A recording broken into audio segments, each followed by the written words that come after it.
way. Pelosi and the Democratic leaders, they're starting to move away from the impeachment narrative. So for a year, 2 years, they said, impeach Trump, we got to impeach Trump. And now they're moving away. And I think I know why. First of all, I want to say, with this Russian collusion narrative that is all but completely collapsed, and Lisa Page recently came out and said that it was all a setup, who was Peter Strzok's little lover. I don't talk about this stuff that much like other conservatives, because here's what I tell you guys all the time. And this is kind of what I mean by hamster wheel conservatives. There's two options. Either something gets done about it, or all of these people get away scot-free and nothing gets done. That's it. It's like if I'm in a business meeting with you guys, if you guys talk, and I'm not trying to be mean, but it's like if Fox is talking, and Ben Shapiro's talking, and they're talking, and Dan Bongino's talking, and Dinesh D'Souza's talking, and I like a lot of these people. I'm not hating. I'm just saying, if they're constantly talking about this stuff from 2 years, if I'm in a business meeting, and I'm taking this as a metaphor, I'd be like, guys, either we're going to get the contract done or not. Either we can work together or not. There is no all this talk. Either these people get held accountable, they shut down the Mueller investigation, and the liars get held accountable, or they don't. Those are the only two options at the end. So all this other speculation, all this other constant loop, they've been talking about it every day for 2 years. It doesn't actually matter. And even now, I'm telling you about the Lisa Page stuff, but the reason that the Democrats are moving away from the impeachment narrative is because their whole operation kind of blew up in their face. And now either they're going to get held accountable, or they're just going to slither away like slithering snakes. They use the Russia collusion as a means, some people, including, I believe, Lisa Page now, would call it an insurance policy, which means if you lose the election, here's a way to regain power. So if you're the deep state, or you're the Democrats, or you're the Republicans and the establishment, and whatever you want to call them, the neocons, the neoliberals, whatever, if you lose the election, you don't usually lose. What they usually do is set up somebody like a Romney and an Obama, or a Hillary and an Obama and a McCain. Because this way, your insurance policy is either you win the election or you win the election. Whether McCain won or Obama won or Hillary won, it didn't matter. They won. So they didn't care. That's why you never heard a fuss during the last election, because they didn't care. It was like George Bush or Al Gore. Oh, I'm sure Al Gore really would have shook up the system. Like, it was all a setup for so long. And Trump is truly, an outsider in many ways. In some ways, yes, I'm sure he's got some elements of Goldman Sachs and this. I get the criticism, but Trump truly is a roll of the dice, and they didn't want that. So what I'm saying is, with the Russia collusion, there's little to almost no truth in the whole conspiracy theory that they pushed for 2 years now. And this was the Democrats, this was CNN, this was MSNBC, this was Vice News, Vox News, Huffington Post, all the celebrities, SNL, Stephen Colbert, Jimmy Kimmel, Trevor Noah. Every single night they talked about Russian collusion. If you're like me, or even someone like on the left, like a Jimmy Dore or Michael Tracy, these are left-wing people who know that it's a lie. We knew from the beginning, because we had done a lot of research into a lot of stuff, we knew it was never true, because there was almost no evidence ever for it, and there still remains nothing. It was always a lie. We knew this 2 years ago. I have a video from 2 years ago where I said all this stuff. I'll share it later if you want to see it.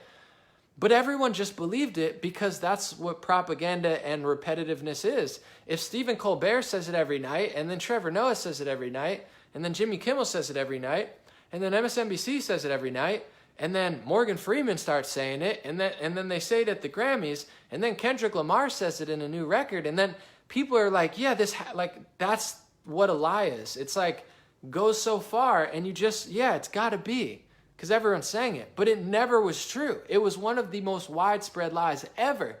And I don't think these people in their wildest dreams ever could have imagined that widespread lie was going to amount to nothing.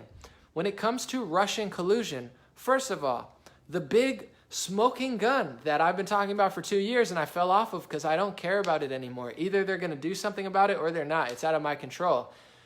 They sold 20% of the United States uranium during the Obama administration with Hillary Clinton as Secretary of State. This is not a conspiracy theory that was started by Alex Jones. This was New York Times, mainstream article, documentaries about it. Over $100 million flowed to her foundation when she signed off and others signed off on a big uranium deal to Russia. Obama was caught on a hot mic saying, after my presidency, I'll have way more flexibility. So right off the bat, if there's any smoking gun signs of Russian collusion, it's all the last administration. And probably why they launched this whole narrative was because they might have been guilty of it. So they wanted to make the whole story about someone else to take, a lot of heat off of them while simultaneously trying to regain control of the U.S. government. And when it comes to foreign interference, China hacked, I think it was the FDIC, or I don't know the name of it, some banking institution or U.S. institution. China hacked them.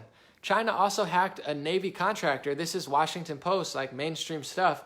They hacked one of our Navy contractors and stole our weapons. Did you hear Syria doing that? Did Syria steal our weapons? Did Libya steal our weapons? No. China stole our weapons, but guess what? They don't want to start a war with China. They want to start a war with Libya and Syria because God knows what reason. Maybe it's because they want the money. Maybe they want the oil. Maybe they weren't playing along with the war narrative. I don't know. But there's all this collusion. There's China's buying up Hollywood. China's buying up so much stuff. Saudi Arabia is very involved in everything. The Jewish lobby and the Israeli lobby that right-wingers don't ever want to talk about. They won't dare say this stuff. They'll say it's anti-Semitic. They run and control a huge portion of a lot of stuff, including many of the speech organizations, a lot of entertainment industries, a lot of media companies completely from low level to high level. So if you're going to talk about those, let's talk about all the influence and let's make sure that everyone has America's interests at first. But you'll never hear the right talk about that. They'll dismiss it and try to ruin your life because they're so real and so America first. Right. That's why you have your wall. Not. But in general, yeah, let's talk about interference. They don't want to talk about interference. They never wanted to talk about interference. They never wanted to talk about Russia. I mean, Russia, in many ways, might have been scapegoated because what type of country are they? Well, they're not playing along with the UN, who is a total communist U.S. takeover, Europe takeover, power grab of the world. They're not playing along with the UN. What religion thrives in Russia? What type of people thrive in Russia? White, Christian, for the most part. Of course, there's some commies and other races. There's Muslims and Jews and everything. But it seems like the same people who want to crush Europe and crush the United States and crush the Christians while, doing all this stuff for other religions and totally being biased, it just happened to be Russia that they chose. I see the correlation there. Anyway, point I'm getting is the reason they're dropping the impeachment situation for multiple reasons. One, the whole Russia conspiracy lie that was perpetuated by mass media, and they're going to try to drop and run away like snakes like it never happened. That was their big scoop. Now that they lost that, they don't really have that much. And also, when it comes to impeachment, you need, they said bipartisan support. I'm guessing you would need to pass through the Senate, which is Republican owned now. They could never do it. So it would be a huge media distraction. And the reason they would have wanted to do it in the first place is two reasons. One, to actually get it done and try to get power somehow away from Trump. They use this mental health. They've done everything under the book. They want Trump's spot. They don't want him there. They want to take him out of office and put their puppet there, who will listen to them more often. So they're looking for this amendment, that amendment. But they have 2 years of Russian collusion conspiracy lies blowing up in their face. So what this impeachment thing would be is the same exact thing that the Russian conspiracy. It would be a huge media thing. So then Jimmy Kimmel would say impeachment. Trevor Noah would say impeachment. Stephen Colbert would say impeachment. MSNBC would say impeachment. Alexandria Ocasio-Cortez would say impeachment. She'd chill with Bill Nye at South by Southwest, which is now a big rap festival in Austin, Texas, and now it's also a communist festival where they have fake scientists, fake politicians, fake science, fake ideology that subverts the United States culture. It's a total awful. I mean, they have Bill Nye running around there. Anyway, you get it. I don't want to get too much in it, but they don't want to do the same thing they did with Russia. They're in a pickle, and hopefully, maybe they'll get held accountable, but they wouldn't be able to pull it off. They thought the Russia thing would work, and now they never could get Trump impeached. There's no reason to get Trump impeached. They lied for 2.5 years, and all the lies are crumbling down on them. So now you have Nancy Pelosi saying, oh no, and even Adam Schiff saying, no, we're not going to get him impeached. Why? Because they never could get him impeached. They never had real reasons. All they had was a media narrative that they could lie to the media and hope that they'd get some support from people to win the next election or to create some sort of fake outrage, but it's all blowing up in their face. So I don't think they want to go the same route as the Russia conspiracy theory, because now that it's blowing up, it's incredibly embarrassing. Imagine lying for 2.5 years of your life. Imagine lying to hundreds of millions of people. Imagine lying on every television station. Imagine lying through all the social medias. Imagine lying as much as they've lied and affected so many's life. They've subverted the black community and convinced them to basically run against their own self-interest, vote against their own self-interest, and adapt a culture that was never black culture. They adapted a awful, toxic culture, which is now American mainstream culture, which is a culture of self-sabotage, which is a culture of blame, a culture of hate, a culture of violence. That was never black America. That was a subversive tactic, via the music industry, and you could trace who was responsible for that, to dupe people into thinking that's who they were. They've done it to the women's community. It's not just the black community, the women's march and all this women's stuff. It's to make you not like a man. It's to make you weak and vulnerable. It's not an empowering movement. They're not saying, women, you're powerful because of who you are, your uniqueness, you can already do this stuff. It's a movement of blame. It's a movement of total lack of self-accountability. It's a movement of hating the opposite sex. It's a movement of racism and a political agenda of Trump-Russia collusion when it's a women's march. It's a total lie. But it's also, most importantly, a movement of killing your baby and literally, crushing millions of about-to-be-born American babies in this country. It's an evil movement that they've subverted women into thinking is theirs. And, the reason I'm talking about this is, imagine if you're those people with that much dirt on your hands.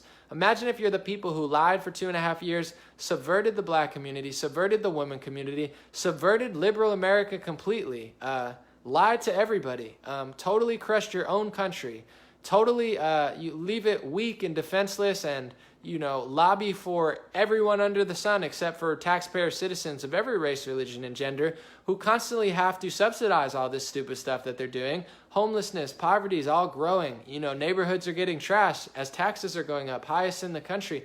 It's all a scam. And I'm saying this stuff is because these people, of course they're going to back off the impeachment talk, because what they did is so incredibly evil, is so incredibly dishonest, and it's bigger than just lying for 2 years as a political agenda. What I talk about that no one else really I'm not saying no one else, but most mainstream people don't talk about, is social engineering. If I own Twitter, if I own Facebook, if I own the television, if I have control over it politically and spiritually, I can engineer society. I'm already having a small piece of the puzzle. I can make people better, happier, safer. Like, we can create a really great society via social engineering. And I want people to be free thinkers as well, but we can push people in the right direction. That's what education does. That's what, there's education system, mass media, music, entertainment. This is sports, movies. This is how you socially engineer a society. When you're a baby, you learn what your parents teach you. You learn the English language because your parents know it. You learn what you see in movies and on the screen, and you start doing that in real life. It has an effect on all of us. It's important. So if you look at what liberal media is doing, from Twitter to Google to Facebook to YouTube to all of these people like the Twitter execs, from liberal politicians and such, they're social engineering people to be weak. They're social engineering people to be blaming and hateful and racist and sexist and divided. And certain things, I blame conservatives too. I think they're very divisive and very hateful in many ways as well, and very hypocritical. But I think it's a no contest for which one's worse. The left-wing media is awful, and they just so happen to control most of it. So with the social engineering that they've done, the reason I'm saying this is some really big karma that they're going to have to get straight with God and the universe. We all make mistakes. We all do bad things by mistakes. We all, have things that we regret in life. I'm not trying to say that anybody's perfect or flawless, but the amount of damage that liberal media has caused, the amount of damage that politicians have caused on both sides over the years is so incredibly huge. It's all crashing in their face right now. And I'm not surprised that they're saying, oh, well, we're not going to impeach him. You can't impeach him. If they ever impeach, they know it's divisive. Oh, you think it's divisive? We can't impeach Trump. Of course it would. You could never get rid. If you got rid of Trump, you would see an uprising unlike anything we've ever seen in our lives. You think Trump supporters, after getting bullied for a decade and maybe 2 or 3 decades, depending how old you are as a conservative and a Republican, you think that they'd just let you kick Trump out of office off of lies and no reason and let you get away with it? Of course it's dangerous. Of course it's divisive. Of course it's never going to work. Of course it's not going to work. So yeah, I'm not surprised that they're falling off of that.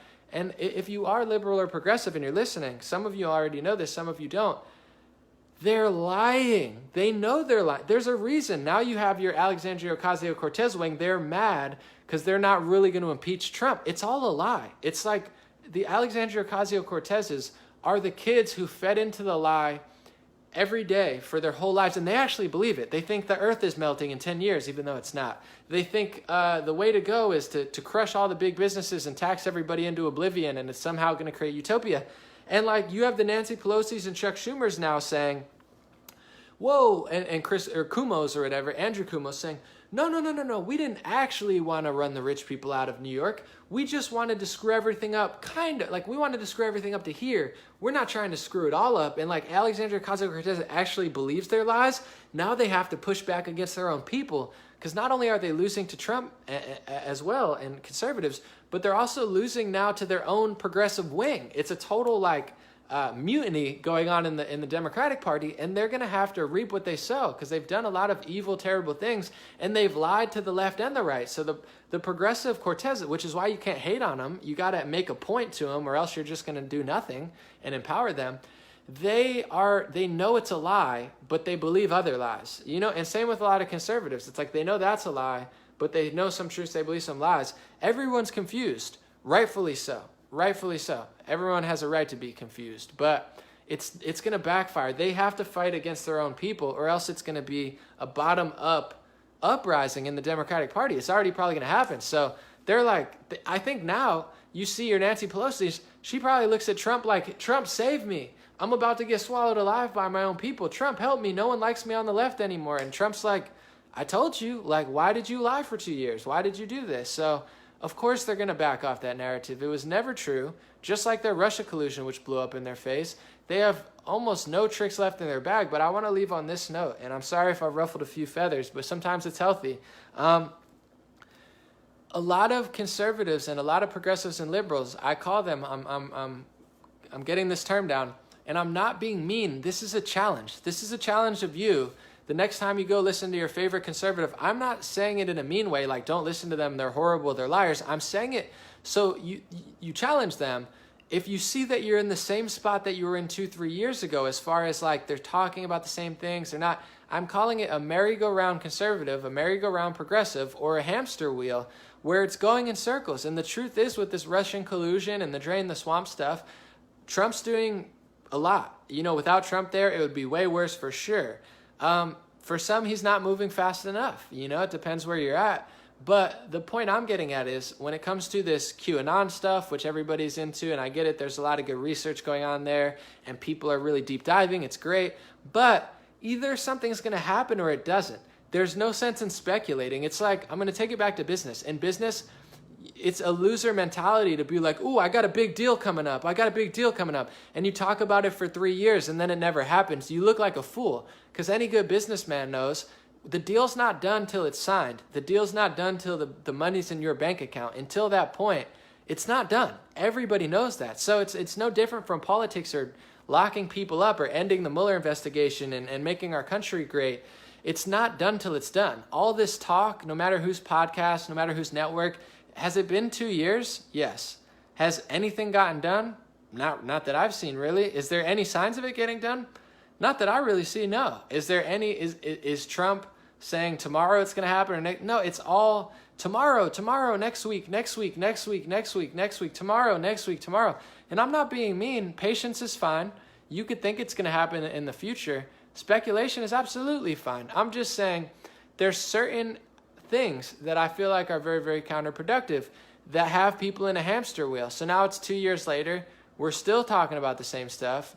Nothing's going on. And most people, and maybe you could disagree with me, but a lot of people on the right, they're screaming hypocrisy. It's like they claim racism, sexism, bigotry, xenophobia is horrible when the left wing does it and they want to have a real discussion, but they're very hateful towards certain people. They offer no solutions. A lot of them offer no valid arguments that actually convert people. And then when you say something about other groups, they claim racism, sexism, xenophobia, anti-Semitism, and are right there next to the left, trying to work hand in hand with the Nancy Pelosi's, and they'll use the straw man argument.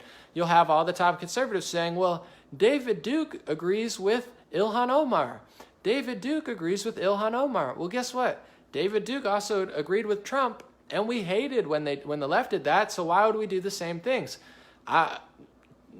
I'm sure Chelsea Clinton agrees with you. Meghan McCain agrees with the conservatives on this one. Nancy Pelosi agrees with you. Chuck Schumer agrees with you. Pretty much dozens upon hundreds of people that no conservatives like agree with you. So the answer is not to straw man.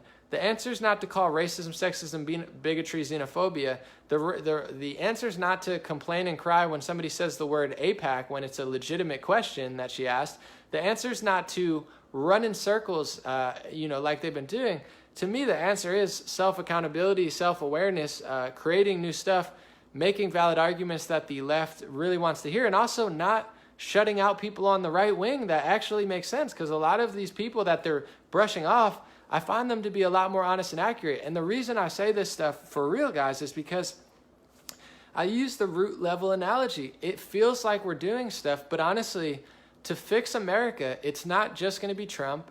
It's not just going to be one news source. It's not going to be like one politician. We have a lot of work to do. America is great, but our food, our food drug situation is awful in this country. You know, the stuff that we're doing and the stuff that's getting by, there's evil at every corner. And I'm not seeing the progress. I mean, it's great for sure. I'm not trying to be a downer, but it's going to take everybody saying enough is enough. And someone made a good point on Trump. Trump does what he's pressured to do sometimes. As far as like, Trump had a lot of backlash on some environmental thing he did, and then he switched it. Trump had a lot of backlash on the mother-child separation, then he switched it. So the fact that everybody's just cheering him on when he's not really doing that much, I think it would help. And there's a lot of people like Cernovich and stuff who was trying to pressure him, and I know a lot of conservatives don't like it. I'm not trying to divide the party or anything, but I do think Trump's going to do what you try to make him do. Like Bolsonaro, in my personal opinion, is doing way more in Brazil. Salvini in Italy seems to be doing way more. Like, they're not beating around the bush. Trump's been, I understand he can't do everything, but we get what we buy. So if we keep buying it, we keep getting it. If you buy the repetitive hamster wheel stuff, you get it. If everyone came together and said, listen, we're not voting for you unless you get this done. And I'm not saying it's just his fault, or get together so next election it's like, we can't lose again. If we want to make change, we got to vote all these out and become the new change. But that's the thing I'm also saying. All these new people are not that much better than the old people. That's why it really starts from within. If the new wave of progressives is just as bad as the old ones, it's not a good change. If the new wave of conservatives are just as, cringy as the old ones, it's not a big step up. We need better people, and that starts with us being better. And I feel like that's the big problem I see on both sides, is everyone just screeches and screams and yells and hates and judges and goes on the hamster wheel, but no one's making these. I don't see the kindness. I don't see the compassion. I don't see the truth. Honestly, I'm so, like, the last 3 weeks of conservatives embarrassed me. Like, it really did. Just the way they were running in circles around Ilhan Omar and saying how horrible and hateful and awful it is, and it's like an eye for an eye leaves the whole world blind. Hate speech for hate speech leaves the whole world speechless. Like, that's not what it's about. Let's talk about AIPAC. Let's talk about Israel.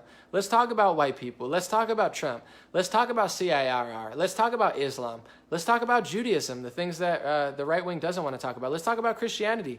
Let's talk about the Catholic Church. Let's talk about the banks. Like, let's talk about it all. Let's not play this stupid game of like, don't say that, kick them off, get her out of there, kick her off the council. You realize that they started wars that made absolutely no sense, created a refugee crisis that had millions of people. You have food and drug organizations in this country who are openly admitting to spraying their, now they're like, oops, we sprayed all the seeds with this horrible stuff that causes cancer. Oops, we did this and our asbestos had baby powder. Oops, like, they're doing all this crazy stuff. And you think the big scoop is wasting a month because she criticized Israel and said that Trump wasn't a human? Like, I'm sorry, guys, but Ilhan Omar and Alexandria Ocasio-Cortez are symptoms of a bigger problem that you've ignored for 30 years. And if you just chop off at the symptom, the problems are going to grow. And no one wants to go deep enough, but they're not It's not like things were great until Ilhan Omar got here, and things were amazing until Alexandria Ocasio-Cortez got here. It's the same thing that happened to Trump. They were so bad, Republicans were so awful, Democrats were so disgusting, that Donald Trump won the election. The narrative that the left plays is, Donald Trump is so awful, and we just need to get a Bush or an Obama in there. And it's like, no, you losers and you liars. That's why we have Trump, because of the Bushes and Obamas. That's why Trump's there. It's not because the bar was here and Trump's here and everything's Russian. It's because the bar was here, Trump's here, and everybody knows it. So lying about it does not stop Trump. Let's go to the left side. Alexandria Ocasio-Cortez and Ilhan Omar are there because the Democrats are so bad. It's because the progressives have nobody and nothing. They're awful. So why would you complain about the two new people who are there for the same reason that Trump is there? It doesn't stop the problem. Not wanting to talk about Israel doesn't even remotely stop the problem. It just covers it up. I'm not saying they're the only problem, but it's worth if you can criticize America, if you can criticize every race, religion, and gender on the planet, why in the world would you not be able to compliment or talk about a lobbying group for a foreign country? Can you say sold out? Can you say the right wing and the left wing are sold out? Can you say nobody in the mainstream wants to talk about it because they're not allowed to, or they're not maybe intelligent enough or honest enough, or who knows? I don't know why, but they're not talking about it. And Ilhan Omar and Alexandria Ocasio-Cortez, they're not the problem. They are the symptom of the problem. And if you just keep chopping at the symptom and making stupid chop-up clips of Alexandria Ocasio-Cortez and Ilhan Omar, which is what they all do, and they just get clicks and run people in circles, the problem's going to get worse and worse and worse and worse and worse because it didn't start with them. It ended with them. Find out why the problem started. Find out why it's there. Find out all the worst things that people did that are 1,000 or 1,000,000 times worse than anything that Ilhan Omar or Alexandria Ocasio-Cortez did. Ooh, guys, she might have done a campaign finance violation. First of all, maybe. Second of all, even if she did, it's not going to lead to anything. Third of all, it's a hamster wheel. Oh my God, she did this. Oh my God, she said like a bunch of times. Oh my God, she talked about that. Oh, it's a hamster wheel, and it's by design. It's not random. It's by design. It's why people always said the two-party system. It's why Trump, I get it, he has his allies and he has his friends. Trump's trumping. Trump is one guy who's doing a heck of a job. But it's up to us to be different. We can't all act like Trump. We can't all do what he does. We have to do our own thing. And I'm just here to shake it up a little bit because I'm starting to realize, the left and the right, they're just kind of control systems. Like the left, they'll crush everything immediately. The right, they'll run you in circles as your whole culture declines and they won't really do anything about it. I mean, you know, there's a lot of stuff that a lot of people aren't doing. And I'm going to mention it at bare minimum. And it's not out of hate or ego or judgment, or it's none of those stuff. It's simply out of a discussion. As long as I have free speech, as long as I have the will and the ability to challenge people, and that's what I want to do, challenge them, uplift them, and also get people, because even if you're right wing, you can be programmed into believing a certain thing. That's why I try to be open-minded. I try to be kind. I try to tell you when I know what I'm talking about. I try to tell you when I'm not sure. I always tell you to research on your own. If you're caught in a right-wing loop, you might be in a different sort of programming where it's like, yeah, it's half-truths and thing you agree with, but it doesn't lead to a solution. And that, I'm not saying for sure, but it's just a possibility. And I feel like that's what's becoming now. If you tell, just before I leave, I'm not trying to be hateful, but if you tell a Ben Shapiro supporter that Ben isn't the be-all, end-all, watch them freak out. And I'm not disrespecting Ben in any way. He does some good work, although I would say his foreign policy is awful. And certain ways he weighs in on topics, he does seem like not the most honest guy, just in my personal perspective. But you try to say, hey, guys, like maybe there's other things that he's not. Like people don't want to hear it. They're like, no, he's everything. He's my all. He wouldn't lie. He's a lawyer. It's like, dude, he wants to start a war in Syria, and he's never explained why it would actually benefit the United States. Like, it wouldn't. It started the refugee crisis that, I mean, it displaced millions of people. It crushed Europe. It's awful for the world. I mean, Trump knows this. Even Trump knows that. It's not like a taboo thing. All I'm saying is just consider that there's other stuff out there. That's all. That's why I'm saying this stuff, because I don't want to be hateful or nasty or negative or anything. But when I see people, and a lot of people that follow me that can't accept basic truths that are bipartisan or just like water is wet sort of things, where like if it doesn't fall into the matrix, people are like, anomaly, you've lost your mind, you've gone crazy, oh my goodness. And not like, why are they saying that? Is that because no one else says it and it's shocking? Is it because there's, you know, too much ego and stubbornness on the right wing, just like on the left wing? I'm not sure why. And I'm not here to judge others. There's times when I didn't know certain things. Someone said, didn't you support Bernie? Absolutely. I thought he was a matrix breaker. I thought he was anti-establishment. And I thought he was the end of the two-party system. I didn't like his values. I just rolled the dice, like with the Trump. I didn't know what he was going to do, but hey, he's got to be better than Hillary. It wasn't a big leftist communist sort of thing. Although there were times that I had no idea for economics, and I always thought the left wing cared more. And, you know, that was my angle for sure. I'm not judging or hating on others. I'm just saying these things, because I know a lot of people trust me and respect me and also listen to me. And I just want to not tell people to not listen to certain people, more like listen to more people, and also just pop out of these matrices from time to time, because if we're caught on a loop, we might realize that nothing gets done. And even with like Trump's upcoming election, so a lot of people running. It's going to be tough. I think he'll win for sure, but there's a lot of people, just to be honest, I'm not trying to be a hater. There's a lot of people who are becoming bored, as far as like, you know, there's the Ann Coulter build a wall types, and they're tired of Trump not building it and not getting anything done. And then Trump dissed Ann Coulter. I don't like Ann Coulter at all.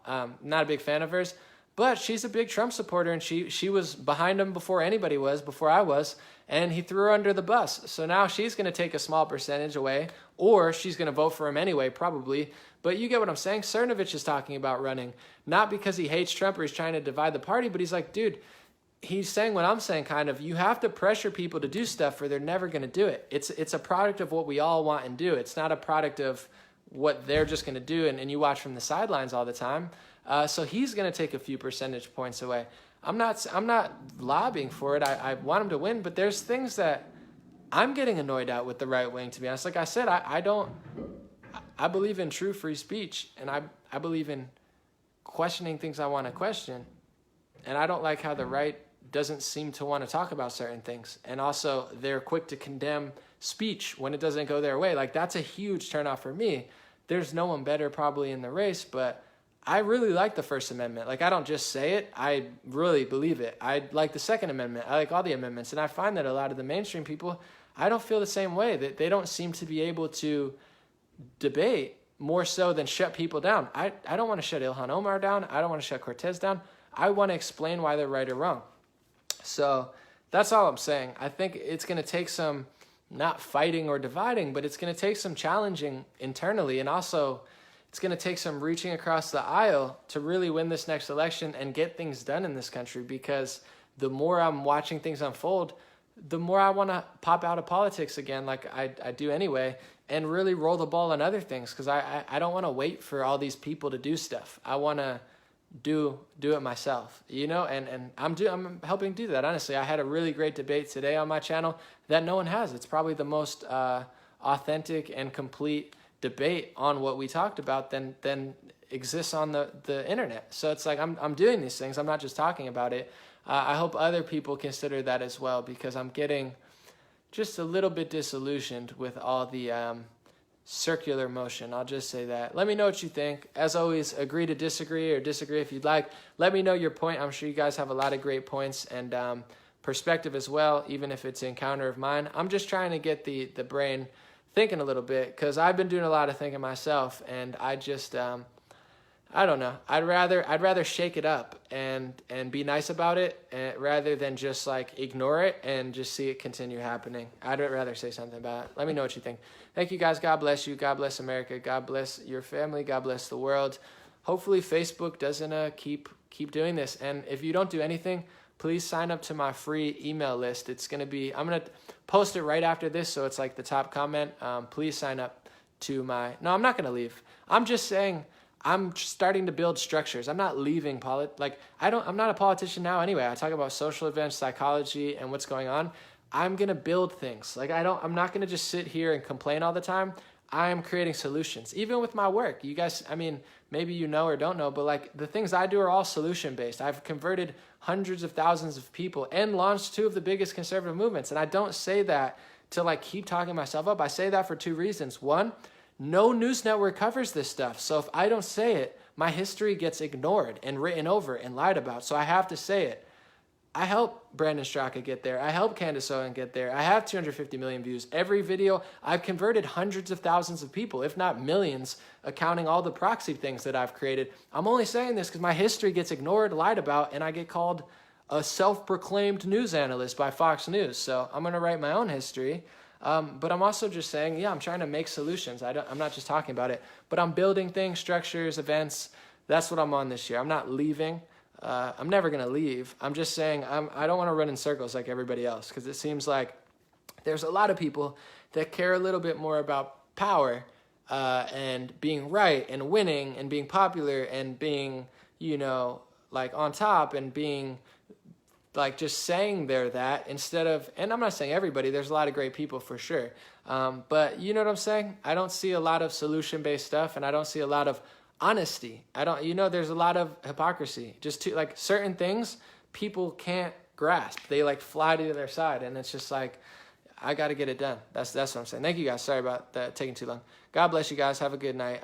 Free email list going to the top.